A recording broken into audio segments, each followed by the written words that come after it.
Hello, darlings. Hello. And welcome to the first full week of 2022. We have lost our dear love, Betty White. I am actually filming this on the 1st. So, as you know, I film all my videos the Saturday, Sunday before that week starts. So, the 1st and the 2nd, I put out the 3rd, 4th, 5th, 6th, and 7th videos. So today's Thursday is going to be Q&A because that really was a good hit. I've been getting a lot of uh, questions in my emails. So you all are commenting, you're direct messaging me, your questions, and you're like, girl, just tell it to us straight. So we're going to pick out two or three. I don't know. Even though I wrote the questions down, they're all going to be jumbled in there, and we're just going to take it as it goes. So let's do this one. Okay. What can I do about health benefits? And of course, these answers are all my own opinion. So there's a couple of different ways that health benefits are done. If you are a 1099, an independent contractor, you receive no benefits. You will have to do the healthcare.gov. Um, if you are getting a job from one of my job postings on Monday, you should be making more than would disqualify you from Medicaid. Because I am trying to get entry level positions that are paying $15 to $20 or more. And you will, if you have a spouse, family member that you can get on their employee plus family insurance, and maybe you shoot them some money, that is a good thing. You can go to healthcare.gov and pick one out. If you, because of your family's size and situation and location, if you qualify for Medicaid, I think that's like nothing to $125. Um, but there are very limited avenues for a 1099. Now, if you are a regular employee, your company might have basic health. That'll take care of basic doctor visits, preventive care, the common cold, getting your flu shot, blah, blah, blah, blah, blah, blah. Okay, so, and you may have to wait a year. You may have some limited medical before the year's up. So, you need to just be very aware of your costs. Now, if you have a Walmart, Kroger, HEB, you will have a generics list with them stores. And a generics list, like Walmart has the $4 generics list. I think I use HEB. I do have health insurance, but it sucks. The prescription part sucks. So I actually don't use the prescription part at all.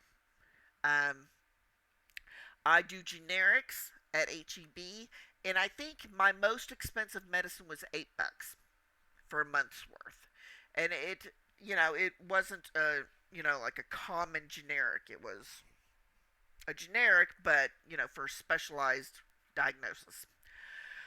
So you always have that route. You have the GoodRx.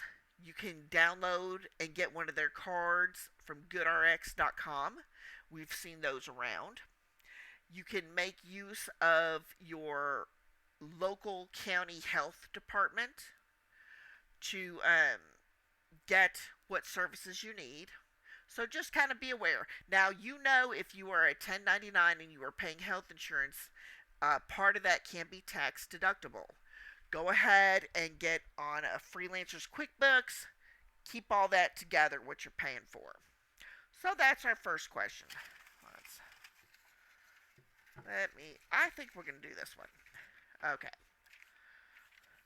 What is tax deductible? Give some examples. Okay. So, like, most of my 2021 was spent as a 1099 contractor.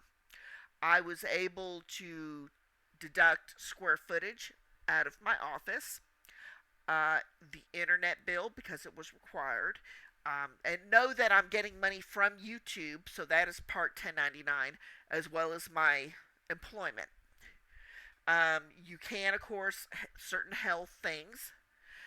If you have, say, your Uber or you did Lyft or Grubhub, Favor, Shipt, whatever, there's vehicle and mileage with that. Any subscriptions, so like I use Canva for my thumbnails here on YouTube, that is tax deductible. So yeah, any memberships like TubeBuddy, anything like that, those are tax deductible things. Okay, we're gonna do one more. Let's do this one.